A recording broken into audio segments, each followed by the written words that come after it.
pretty important topic that's come across my desk most recently with customers and overbidding for houses and trying to get aggressive. And the situation played out like this. Clients went to an open house. They were working with another agent. That agent didn't go with them, so they just walked into a house in Pawtucket. Yeah. Lovely conversation with the seller's agent. Decided to put an offer in without the advice of their own agent. That agent, coincidentally, is not involved in the transaction, isn't on the contract. Signed the contract, didn't speak with me about their pre-approval. They just requested one, but there was no, going over the contract. They put in a really aggressive, overpriced offer, and they intentionally are right off the jump hoping that the house doesn't appraise so that they can get the house for cheaper. And it wasn't explained to them, you shouldn't sign a contract for a price on a house that you hope doesn't appraise. It's not a good thing when houses don't appraise for anybody. When you want to be taken serious as a buyer, you want to put your offer in that you think that the house is worth to you. Not, I want to buy it for $550,000, hoping that it appraises for less than 500. Because why did you make that offer to begin with if you weren't serious about what you thought the price should be?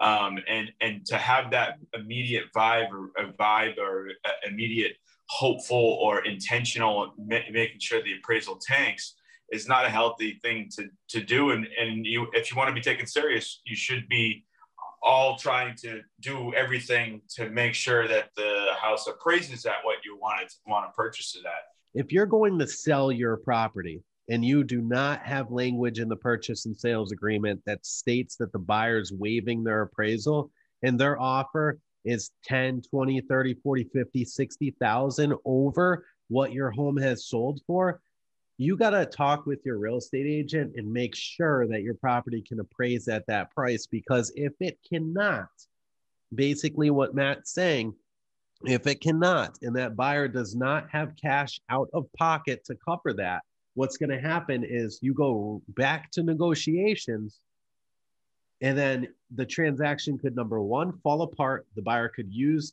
their mortgage contingency to get out of the deal. Okay. And never mind if it's FHA, the appraisal sticks for 6 months for all FHA buyers, right? So now your home can't sell over that price for 6 months. There's all these little fine caveats in here. So all I can say is that when an offer comes in, if it looks too good to be true, it probably is. If you have the money to come out of pocket to cover a spread, you can put that in the contract that you're willing to pay X amount over the appraised value.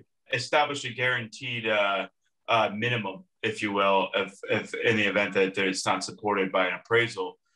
So that way you're almost avoiding having to renegotiate about any of it, regardless of what an appraiser's opinion of value is, because you've already established, okay, I want to buy this house for $480, where it might have an appraisal issue, knowing that we have to do an appraisal.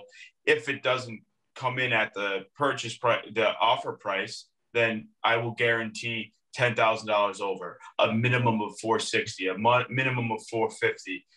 Establish what your position is going to be in the event that there's not a full appraisal happening. So that way it's understood, and if they accept it, it's clear. There's nothing to talk about anymore because you've already established what it was.